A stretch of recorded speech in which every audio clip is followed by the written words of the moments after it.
free subscription at theanswertampa.com. When it comes to gun shows, selection is what matters. Two Guys Gun Shows are preferred gun shows for their variety of new and used guns. This Saturday and Sunday at the Largo Event Center, you can browse over 150 tables. Shop the most modern and up-to-date guns and tactical equipment. Two Guys Gun Shows also feature private sellers offering their collections. Save on sales tax and pick up your purchase in 3 days instead of waiting up to 8. The show is located at the Largo Event Center just west of 19 on 126th Avenue. WGUL and W229DJ Dunedin. Powered by Prosperity Group. Contact Greg Ellie today at 864-989-0176. Two Guys Gun Shows comes to the Largo Event Center this Saturday and Sunday. One ticket gets you into the show all weekend. 6240 126th Avenue North in Largo.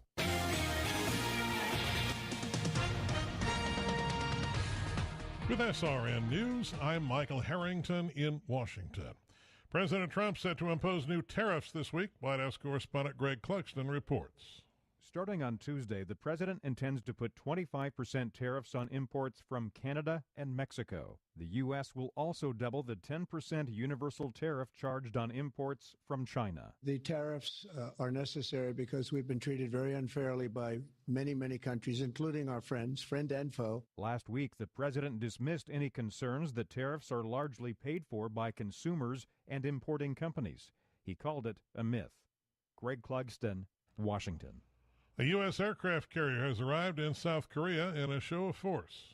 This comes days after North Korea test-launched cruise missiles to demonstrate its counterattack capabilities. Sunday's arrival of the USS Carl Vinson and its strike group is meant to display a solid U.S.-South Korean military alliance amid persistent North Korean threats. So says the South Korean Navy. The deployment of the American carrier is expected to infuriate the North. Correspondent Andrew Stewart. A FedEx cargo plane had to make an emergency landing at a busy New Jersey airport yesterday after a bird strike caused an engine fire that could be seen in the morning sky. Spokesman for the Port Authority of New York and New Jersey says the plane landed at Newark Liberty International Airport. There were no reported injuries. The emergency landing caused air traffic to be briefly halted as a precaution. A private lunar lander has touched down on the moon today, delivering a drill and other experiments for NASA. Firefly Aerospace's Blue Ghost lander descended from lunar orbit this morning, aiming for an impact basin on the moon's near side. Confirmation of touchdown came from Mission Control in Texas. This is SRN News. We all hear the radio ads about the IRS. They tell you to be afraid, to be scared, and they try to frighten you into calling. I'm not here to do that. Tax Relief Advocates is different. TRA is here to tell you that if you owe money to the IRS, whether it's $5,000, $50,000, or $500,000, we have a solution. It doesn't matter if you're sitting in your car, at work, or with your kids. No matter where you are, call now. 800-575-6745. Don't lose hope. TRA can eliminate or reduce what you owe to the IRS. Generous programs are now available that can give you a fresh start. Our passion is taxes and helping individuals fix their IRS problems. We have over 1,000 5-star reviews on Google and an A+ with the Better Business Bureau. You don't need to be afraid of the IRS any longer. End your tax nightmare today by visiting us online at TRA.com or call 800-575-6745. That's 800-575-6745. Tax Relief Advocates. Real solutions for real people. At Simple Path Retirement, we are not bankers or broker-dealers. We are registered independent advisors who have the ability to focus on your best interest. Visit SimplePathRetirement.com. Just when you thought your smartphone couldn't get any smarter, now you can add the AM860 app with local news, national headlines, and commentary. The answer is smart. Adding the AM860 app to your smartphone is genius. Get it now at the Apple App Store and Google Play. For today, mostly sunny and cooler with a high of 55. Tonight, increasing clouds, low 37. Tomorrow, some sun, a shower in spots in the afternoon with a high of 66. Tomorrow night, overcast skies, low 53. On Tuesday, mostly cloudy and windy, high 70. Get your weather news when and how you want it wherever you are. Download our free app or visit AccuWeather.com. That's your AccuWeather forecast. I'm Caitlin Lawrence for AM 860, The Answer. The following program is sponsored by Bay Area Medical Can Care Clinic.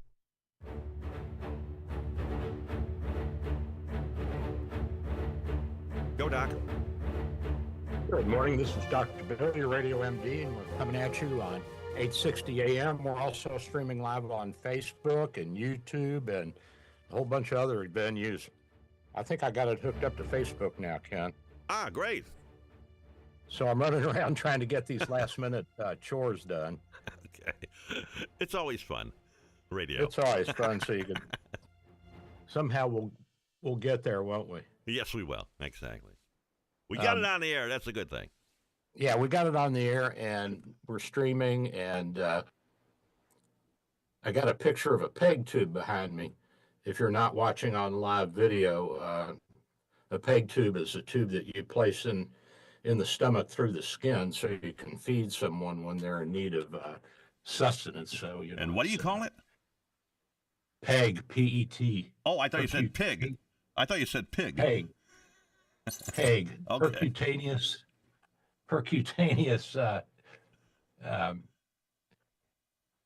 enteral gastrostomy tube. All right. It's not a pig tube. No, it's not a pig tube, although if you're hungry, it's good for your piggy. Okay, I'll keep that in mind. Or your piggies, I should say. So, you know, the reasons we do this are many. If you can't eat, if you have an obstruction in your esophagus, and you know your esophagus is a food tube that goes from your mouth to your stomach, and the reasons you could have an obstruction of your esophagus, Ken, is because you have a cancer in there, or you have acid reflux and there's a stricture. You can also have problems with external compression of the tube from other cancers, and you can also have problems where you're unable to swallow because there's dysmotility or an inability of the esophagus to properly contract and squeeze and get the food down. And then things like strokes, where you have a problem with the neurologic relay between your brain and your swallowing mechanism, Parkinson's disease, amyotrophic lateral sclerosis. These are a bunch of neurological conditions, multiple sclerosis, spinal cord injuries, so on and so forth, and then head and neck disorders. You know, if you have a cancer in your throat, it's pretty common for us to put a peg tube in you while you're under treatment because we give you chemotherapy and radiation in the neck area, and that can swell up the tissues in the pharynx and in the back of your throat and make it so you can't swallow. So there's problems there, and if you're having problems swallowing and you can't get food down, of course, guess what? You need it. Well, yeah, you kind of need to eat, Doc. So. Yeah, so you know, head and neck cancers in the esophagus, inability to adequately coordinate because of neurologic conditions or local conditions, strictures, motility problems in the GI tract overall. And also, you know, when people are chronically aspirating, you know what aspiration is? Not exactly, no.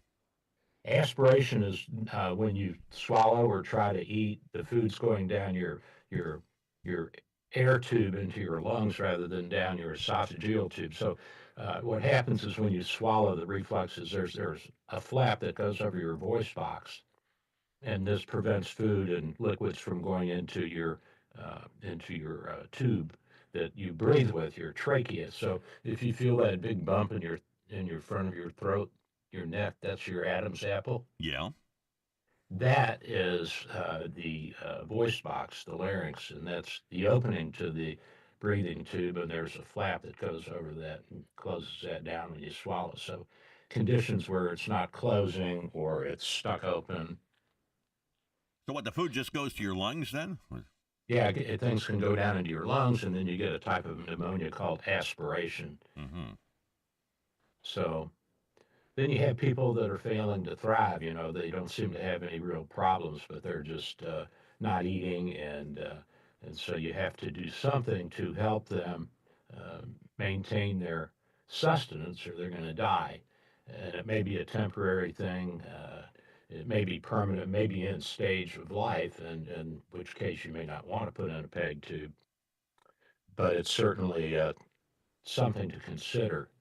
Uh, Malnutrition, starvation, severe burns. We do this with severe burns a lot of times so we can get more protein and calories into the patient. And also with cystic fibrosis, which is, as you know, a problem with not only the lungs, but with the secretion of certain enzymes that break down foods in the gut.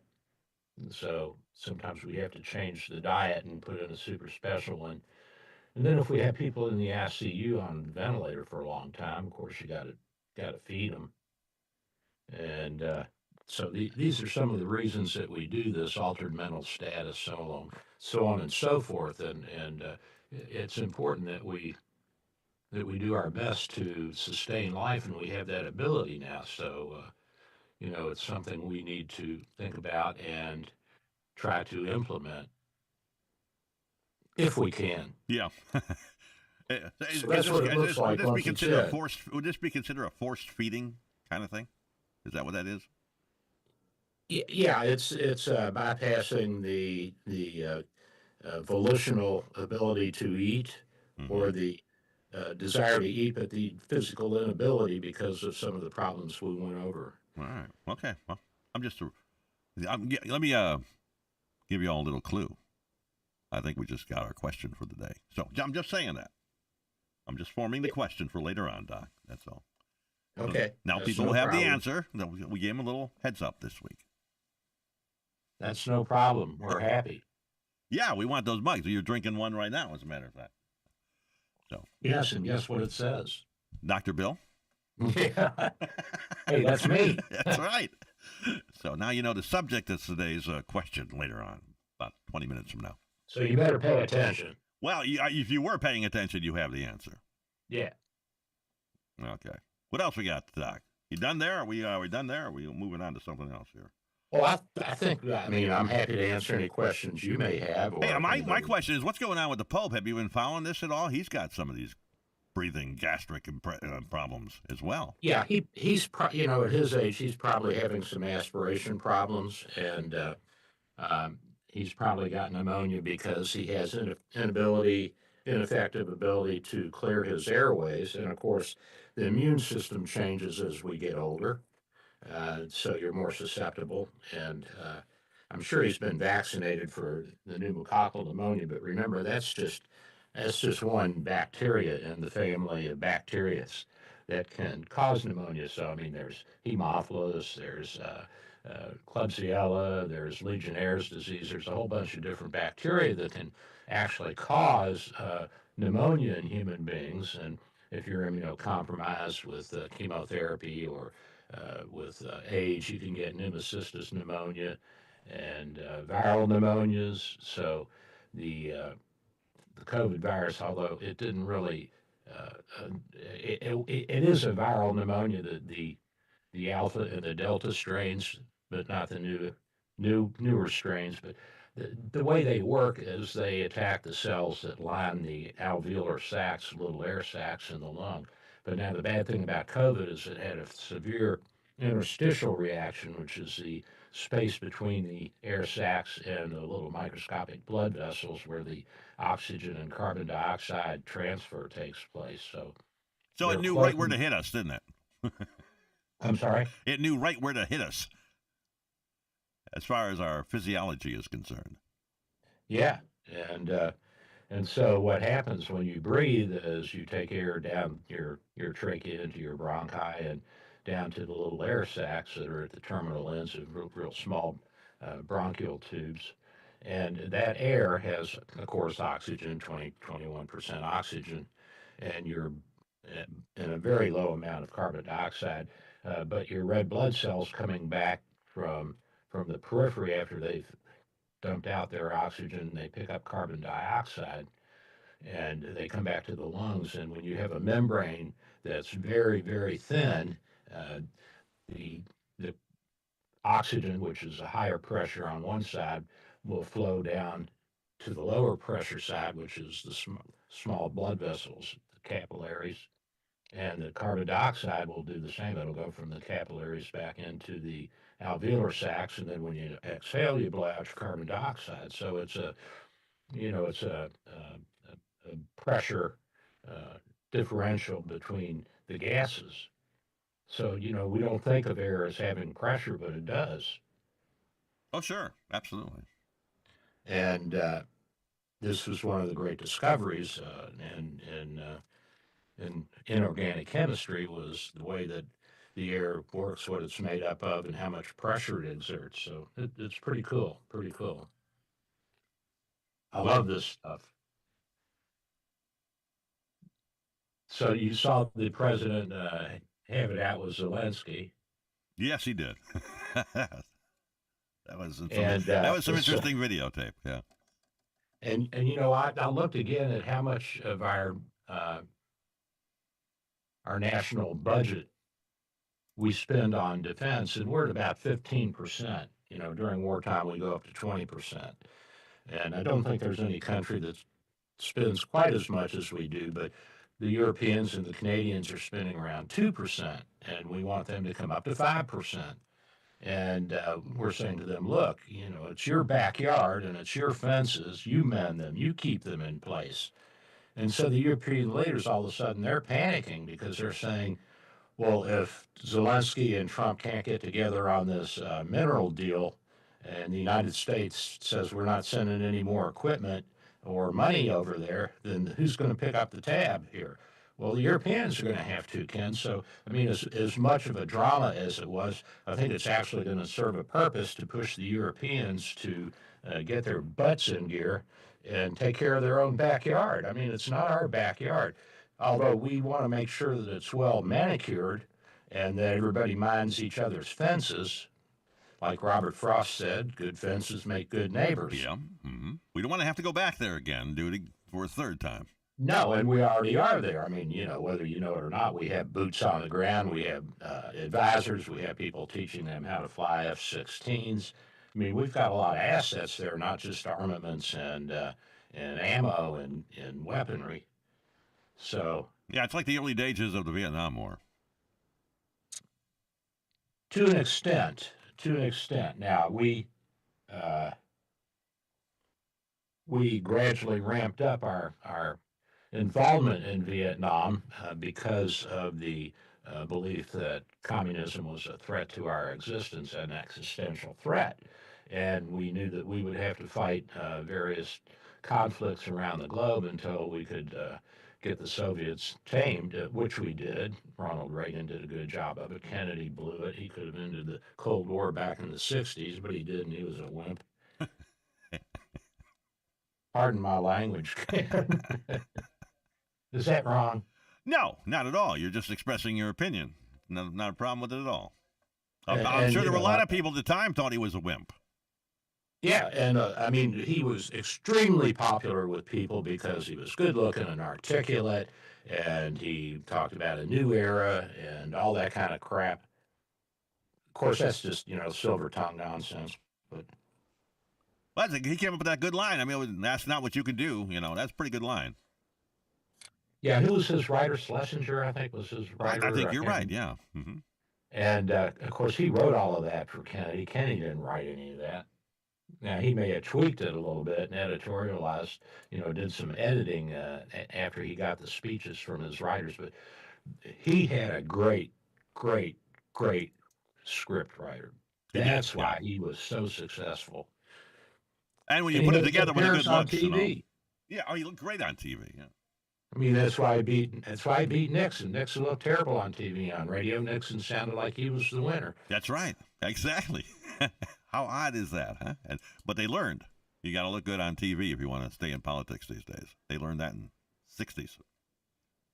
Yeah, so, the Europeans have got to step up, and they're now saying that they're starting to say they're willing to send peacekeeping forces in to the Ukraine, UK, France. They better get Germany involved, but I don't know if the Germans are going to. They're still kind of gun shy after getting their butts kicked twice in the 20th century. Yeah, well, they don't want Russia coming through Poland, so. No, and they will. They will, yes. Right. They're not going to stop. No. Not unless there's something there to stop them, which is what I said at the beginning of this. If we had just put troops in before Putin invaded, he wouldn't have come in. He would not have come in because he would have known that he would be picking a fight with a country that was way bigger and more powerful than him in multiple ways. Yeah. And the best way to deal with a bully is to punch him in the nose and send him home. Mm-hmm. Now, I think part of what the Ukrainians want us to be taken into the NATO, and what Trump is saying is, to the Russians that would be an act of war. Well, that's what blew up that Oval Office meeting. Zelensky wanted some American security guarantees right there. Yeah, and Trump said, saying, "You're look, losing." If we have people in there and we have troops, you got security. What do you want? And Zelensky just kept hammering away. And so Trump said, well, look, if you're not going to make the deal, get the hell out of my office. Get out of my house.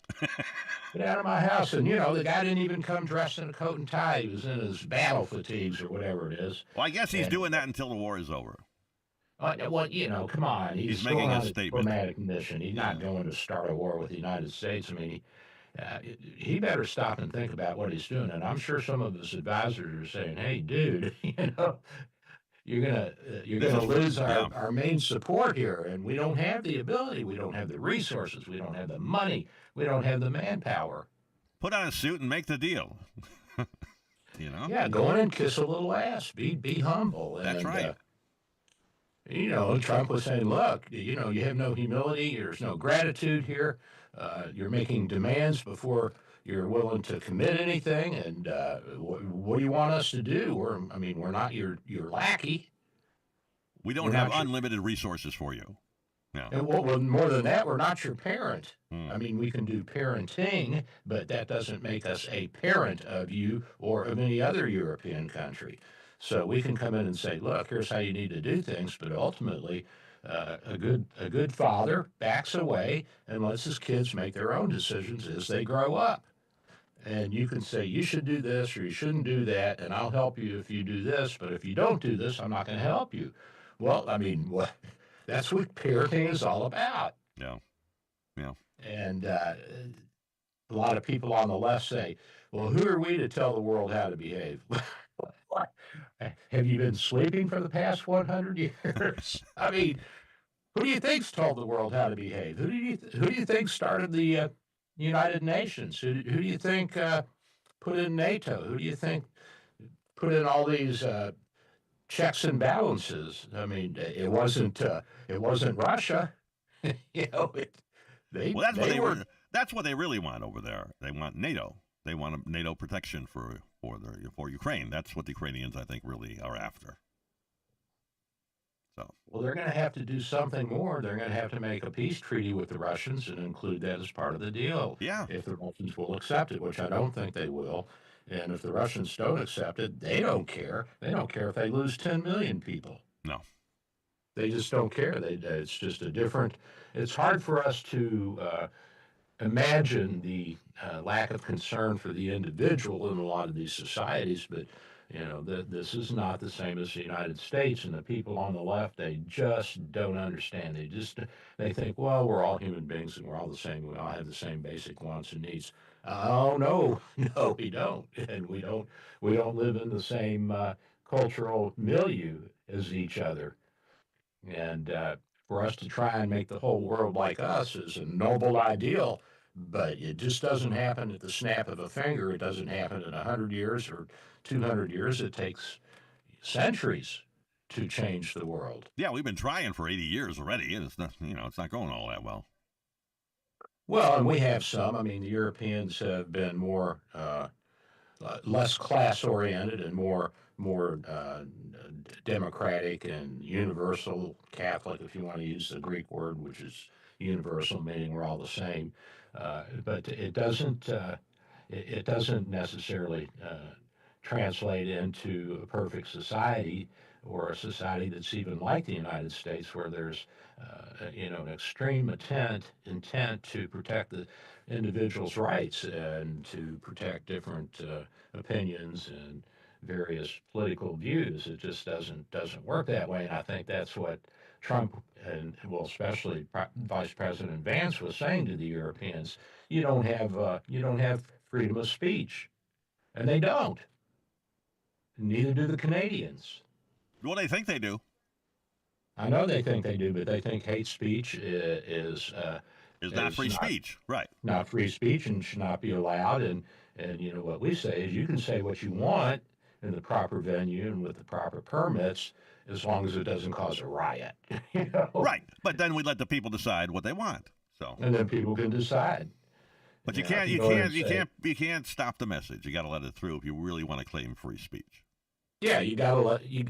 And if you don't, then there's going to be a segment of society that feels repressed, and there's going to be a backlash. You're going to miss out on valuable input and information and opinions that might help you shape a better country and a better world. And I think that's the message that Vance is saying.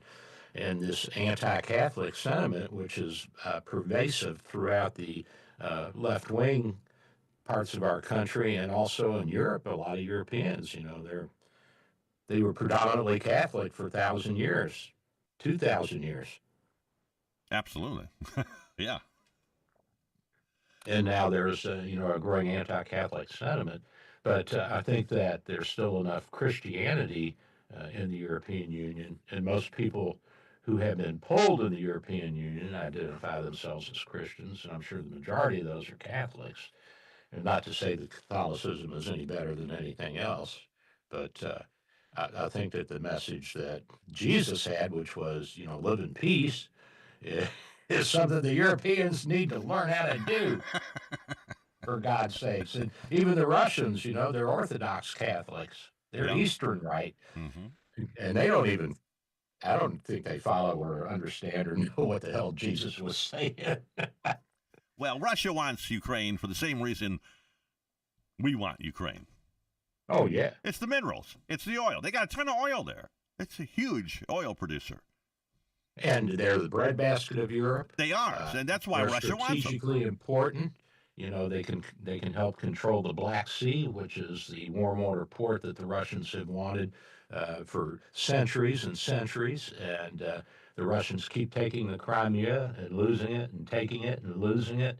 And it's unfortunately, it's a battle that's going back and forth. Now, if we can only homogenize the world and say, well, it's one world and one government, and yeah, you can use support, and just so can we, and no fighting, Yeah. But that ain't going to happen for a while. No. I'm not sure there is an answer. Tell you the truth.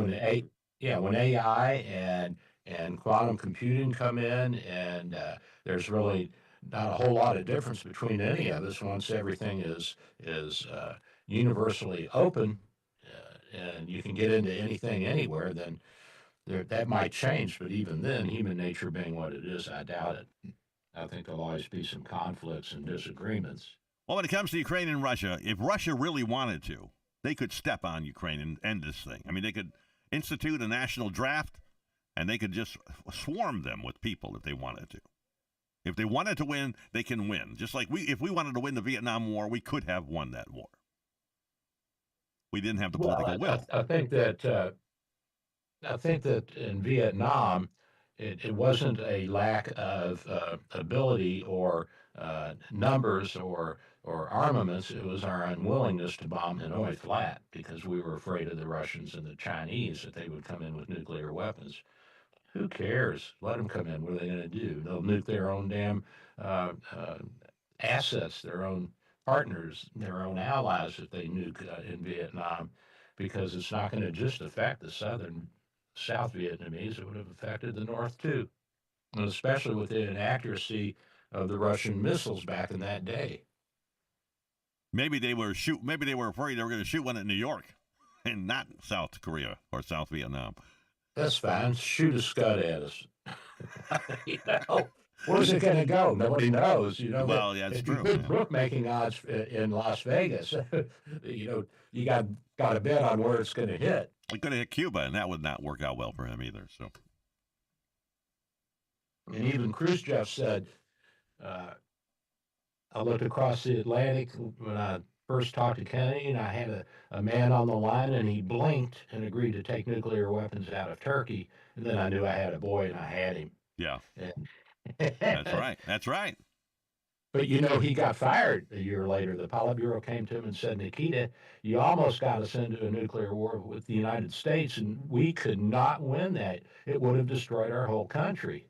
And they said, you got to retire, buddy boy. At least they let him retire. They didn't bump him off. I think they left him alone. I They think did, he yeah. went into his DACA or DASHA. How do you pronounce it? Yeah, he's got his little retirement palatial. Probably in Crimea. Yeah. See. I've Oh, seen his God. son on television a couple of times. He's an interesting fellow to listen to. Khrushchev's his Yeah. son. I mean, he was a real thug in the state. You know, Yeah. he had no education, and he was really just a bloody thug, and was involved in the Bolshevik Revolution, and just going after the White Russians and the proletariats and the elite. Yeah, he was like Stalin's right-hand man. Yeah, he and Molotov, they were big boys in the crew, and he knew how to kiss ass and stay in there. Well, something the Ukrainians need to learn. Hey, Doc, look what time it is. What time is it, Hey, buddy? it's after 9:30 already. Oh my God, where did the time go? I don't know. It just does that every week. It does that. Every week it flies by. That's right. But we have a question. We're going to send you off with a question, and we're going to regroup and be back here in a couple minutes. And the first correct answer to this question will win a Dr. Bill, your Radio MD coffee mug. The number you're going to be calling is 813-282-8283. That's 813-282-8283. 8283 is what you're going to be calling. So, and the question today is, we were talking about this earlier. The questions always has something to do with something we talked about early in the show. And today we're going to be talking about a tube that is used by the medical industry to feed folks. So, you tell me what the name of that tube is. I'm going to give you, we'll do another multiple choice. What do you think, Doc?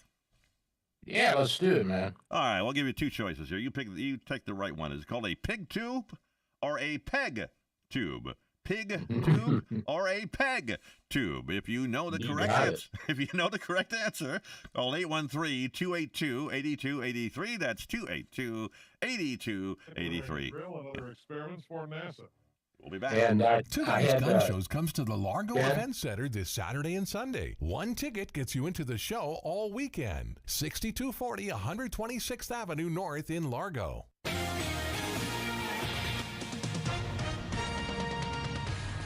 With SRN News, I'm Michael Harrington in Washington. A FedEx cargo plane had to make an emergency landing at a busy New Jersey airport after a bird strike caused an engine fire that could be seen in the morning sky yesterday. A spokesperson for the Port Authority of New York and New Jersey says the plane landed at Newark Liberty International just after 8 a.m. There were no reported injuries. The emergency landing caused air traffic to be briefly halted, but operations resumed shortly. A private lunar lander has touched down on the moon today, delivering a drill and other experiments for NASA. Firefly Aerospace's Blue Ghost lander descended from lunar orbit this morning, aiming for an impact basin on the moon's near side. Confirmation of touchdown came from Mission Control in Texas. It's named for a rare species of fireflies. Blue Ghost blasted off from Florida back in January for its trip to the moon. This is SRN News. Dr. Bill for Bay Area Medical, located at 6399 38th Avenue North in St. Pete, 727-384-6411, 727-384-6411. Full-service clinic with x-ray, heart imaging, ultrasound, stress testing, and minor surgery. We provide quality health care in a warm and friendly atmosphere. We are multilingual, well-trained, and certified. Most American insurance and new patients accepted. Bay Area Medical, home of Can Care, 727-384-6411. 727-384-6411. Dr. Bill here. With social distancing and sheltering in place, telemedicine is here. Bay Area Medical Home of Can Care Clinic offers telemedicine for new and established patients. You can see me without an in-office visit. Schedule an appointment at 727-384-6411, 727-384-6411.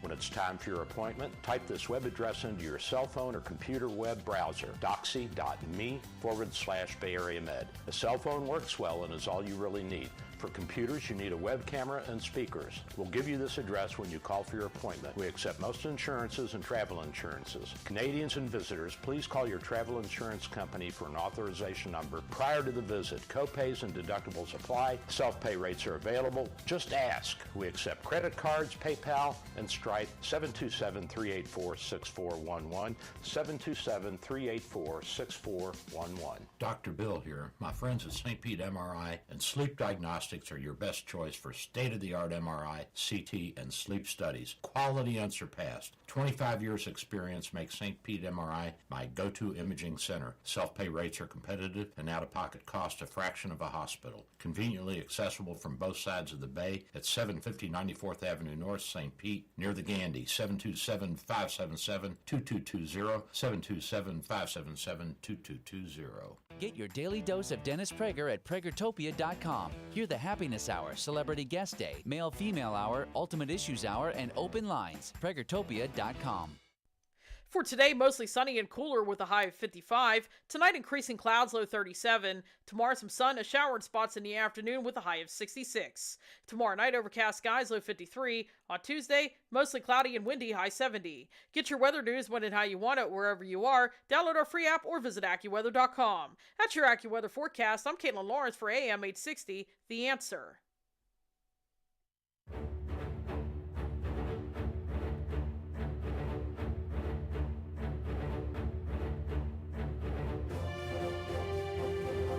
Go, Doc. This is Dr. Bill, your radio MD. Can you hear me, Ken? I can hear you just fine. Yes, absolutely. We're back on the radio. Oh, okay, good. All right. Yeah, I see you now and everything. I was looking at the Facebook feed, and there you are, Ken. It says Ken.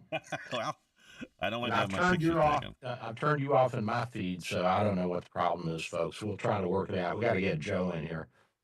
Well, as long as you turn me off, it should help. Yeah. I did turn you off, and you're still bleeding through. I'm sorry. I don't mean to. Oh, my God. We have a winner. We got a winner. Who we got? An old friend. We haven't heard from George in a while. George McGee. Hey, George. How you doing, buddy? From St. Petersburg. He had the correct answer, which was, the question was, name the, what's the official name for the feeding tube that they give you occasionally when you need it in medicine, and it's called a PEG tube, not a pig tube. And one of our friends in Gulfport texted me on Facebook that he had one for 6 months, and now I see him sitting in his rowboat fishing, or in his skiff fishing, going out into the Gulf and to the bay. So good. I'm glad he did okay. He worked out well. So congratulations, George. You'll be getting another mug. He's got a couple already. There you go, buddy. We'll get it out sometime this week. And thanks God willing, and the creek don't rise. And thanks to everybody who called in, tried to win. We appreciate it. So did you hear about these 2 North Korean kids who got captured by the Ukrainians? No. Tell me about I haven't heard anything about that yet. Yeah, they captured 2 North Korean soldiers who were fighting for the Russians, and the North Korean kids, they said they had strict orders to blow themselves up rather than be caught. And so I guess some of the North Koreans are doing that, but these 2 guys said, hell with that, I'm blowing myself up. And so they were interviewing these guys, they were debriefing them, and they said, we didn't know we were coming to fight anybody. We thought we were going to fight South Koreans. What? In Russia? So he said it was like a 3-day trip to get there, and they're like, wait a minute, how can this be South Korea when we're and when they saw speaking Russian? When they saw the snow, they said, hey, this is not South Korea anymore. No, this isn't South Korea. And so they got there, and they were captured, and I guess the North Korean soldiers are just not well trained or well equipped, and so they're being cut down in droves. And these 2 guys were caught, and they said they were afraid to go back because they had disobeyed orders, so they'd be imprisoned or killed. And one guy says he wants to defect to South Korea, and the South Koreans said, "Oh, we'll take you, no problem." The other guy, he's trying to think of what to do. He's a little older, and he's afraid. I guess he's probably got a wife and a kid back there. Yeah, they're going to kill their families. They are. Yeah, but self-preservation is the first law. Hell, you can get another wife and make a few more kids. But if you go back and you're dead, then it's all over. Yeah, it doesn't help anybody, right? No, it doesn't help anybody. And, I think it adds to the unrest in North Korea if wife and a kid are killed because some guy was sent to fight and he didn't kill himself like he was supposed to do. I mean, they might start saying, well, maybe he's right. Maybe you shouldn't commit suicide. I've been reading the North Koreans are kind of using the old Japanese banzai style of fighting, where they just attack in waves of humanity, and we're just mowing them down. I don't know. Oh, yeah, we're mowing them down in droves, and it's really, it's kind of sad. It is. I mean, the sacrifice of your own people for some political gain. Yeah, and North Korea's got no skin in this game at all. There's no reason for them to be there.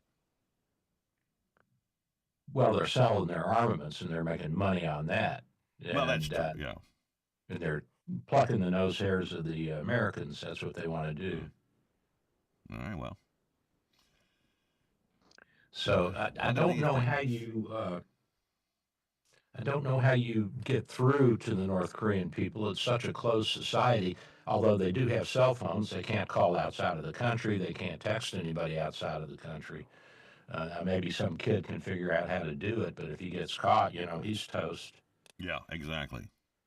Yeah, you can put one of those virtual computer networks on the air, I guess, or on your computer in North Korea, but you won't have it very long, I'm pretty sure.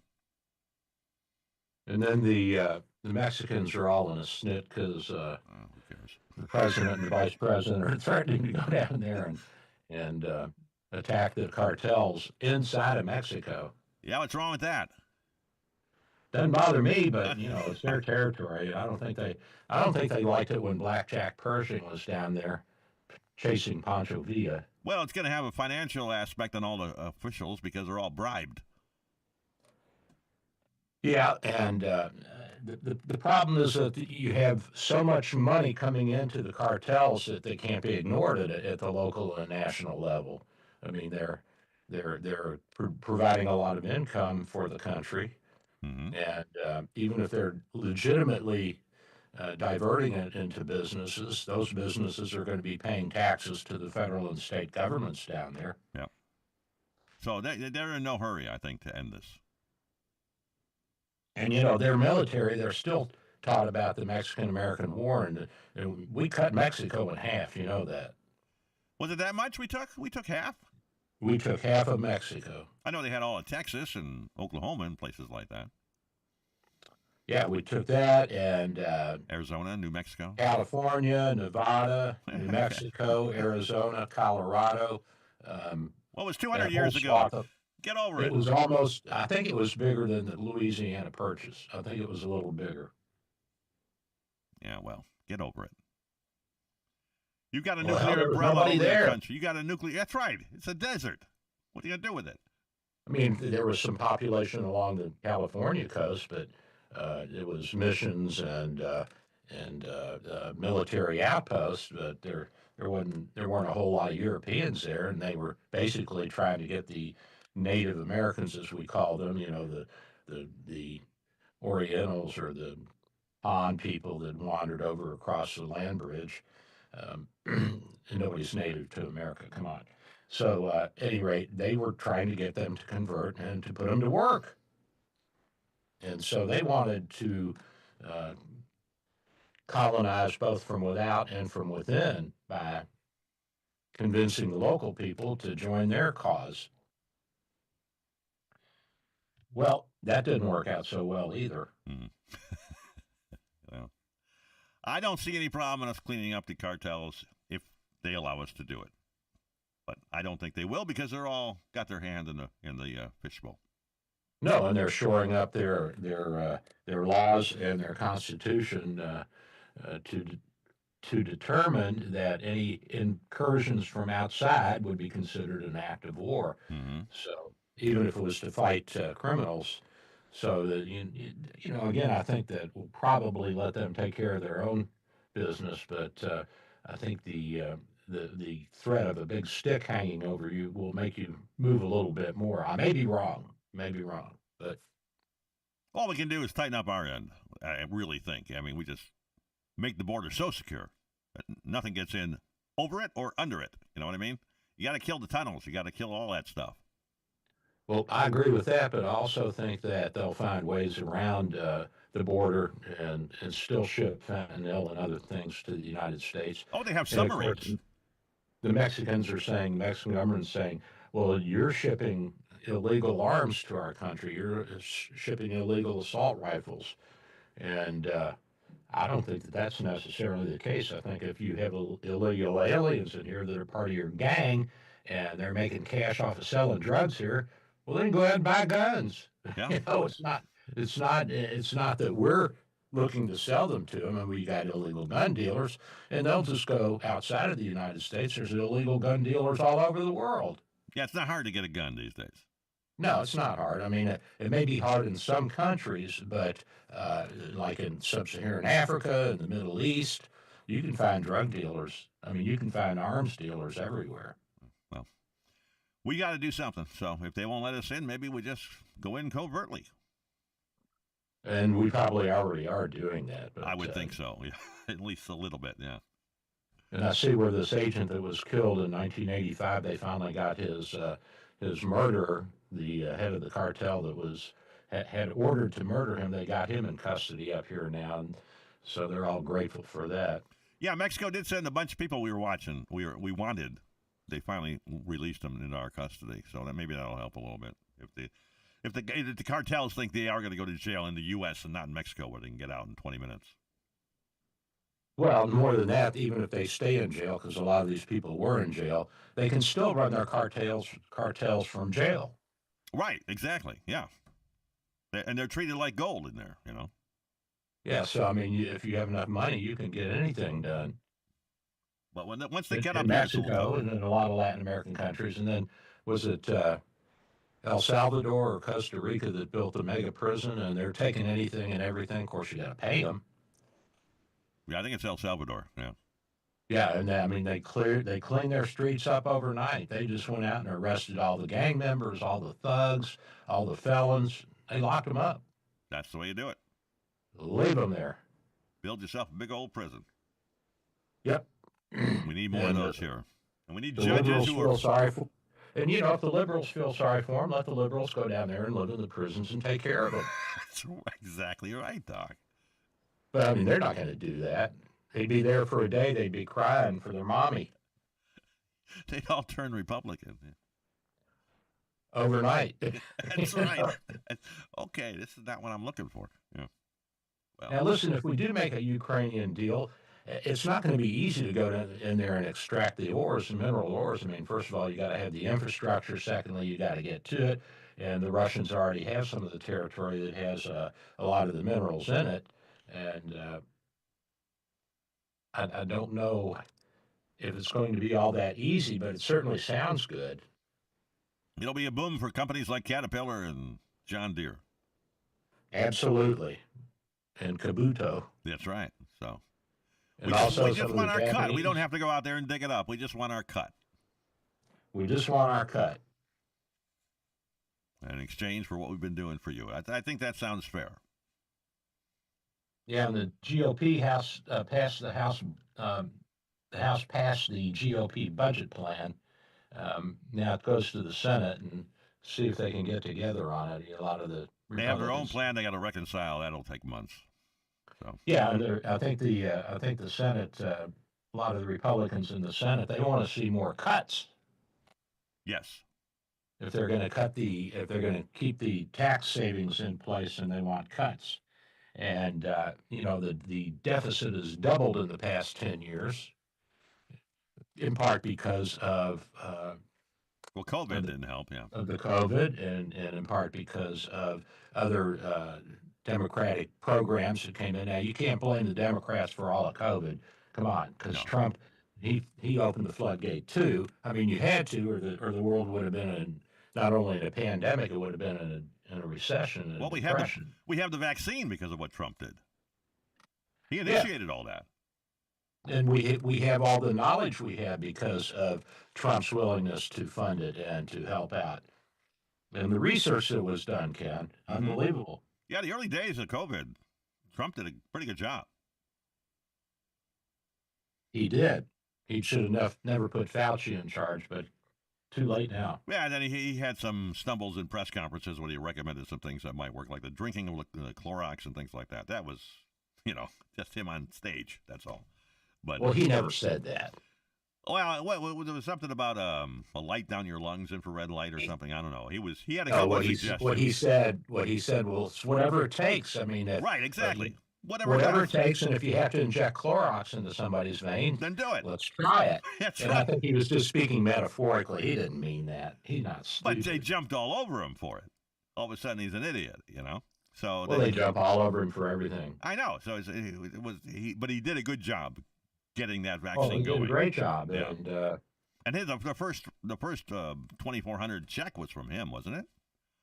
And then Biden kept sending them out after that. Yep. So yeah, he did a pretty good job, I thought, in the early stages. No, he did. I mean, Yeah. come on, the guy did a good job, and even Gavin Newsom said he did a good job. Yeah, that's right. You didn't get Newsom saying it. So you know get he an did a good endorsement from the governor of the most liberal state in the union. Mm-hmm. That's pretty good. But the media didn't believe it, so they crucified him for the next 3 years. Oh, they're still And crucifying him. they still are, yeah. Have you seen everything they've been saying about him in the meeting with Zelensky and how embarrassing it was for them? And it just, it's really, instead of saying, hey, maybe we need to take a look at this and see if he's got a plan in place, and maybe he's somewhat right in that the Ukrainians need to be grateful and do the deal because we are providing so much. I mean, we're providing over half of their armaments and their weaponry and their ammo, and I mean, we're putting in a lot of time and effort there. Those F-16s aren't cheap. They're not the old ones that were made 30 years ago. These are rehabbed, and they've got the latest electronics and afterburners. And I mean, they're actually a whole new plane. And they're coming out of our stocks. We have to replace these in case we get caught up in something. Yep. Yep. So there's an expense here. We're going to have to rebuild planes and get more bombs and all that stuff because of what's going on in Ukraine. Of course. And it doesn't mean that we're not happy to help, but we need a little gratitude. You don't just keep taking from a parent and saying, F you. You keep, you come back and you say thanks. And what can I do for you? Can I help you sweep out the garage?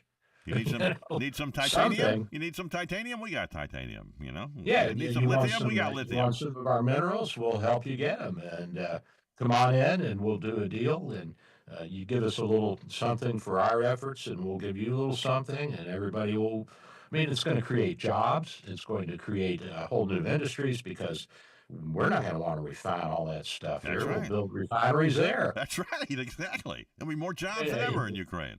What's this guy thinking? I don't know.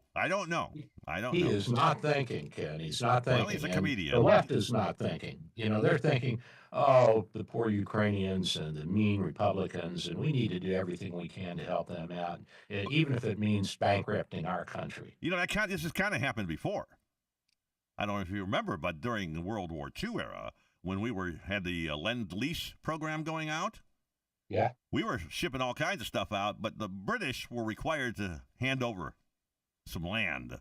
I believe that's how we may have gotten some of the Caribbean islands that we have down there and other places. Yep. They had to get rid of their colonies. That was the condition. Yep.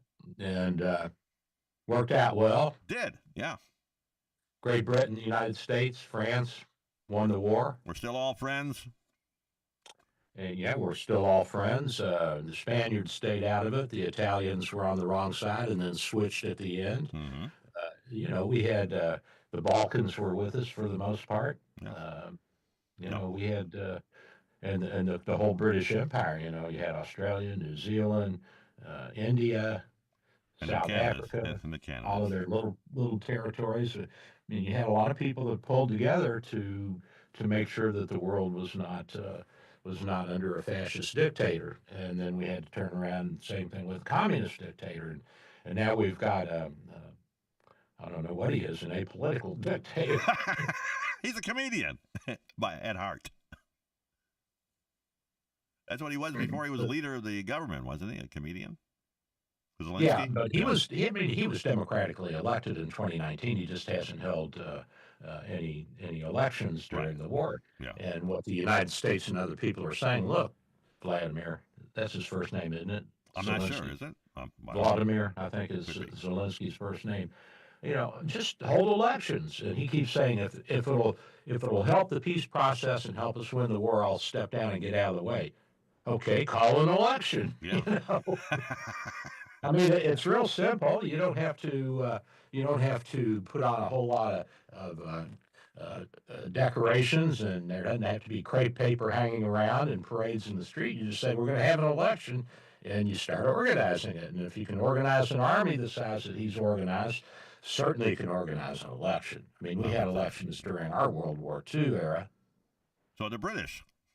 And so and so what happened? Well, I mean, the British changed leaderships. It went from Chamberlain to Churchill, and over here during the war, FDR was kept in, and Zelensky may well be kept in. And if he is in an open, fair election, then people will say, well, yeah, they're a democracy. Let's help them. Yeah. But there's no harm in sending us some minerals. We need them. We'll take them for payment. Yeah, I mean, what do you care how you pay us back? Not exactly. It's not really costing you anything. We'll come over there. We'll dig it up. We'll pick it. We'll take it in beer. Not Bud. Are we still boycotting Bud? Are Republicans still boycotting Bud? I'm not sure. Bud Light, was it? Yeah, I think it was. Are we still boycotting those? I don't drink beer, so I don't know.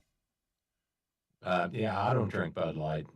After all their political correctness ads and all that crap. Yeah. And did you see where, I don't know if it was one of the governors in the Midwest, signed a bill that outlawed transgenders and defined biological males and females as to what you were when you were born.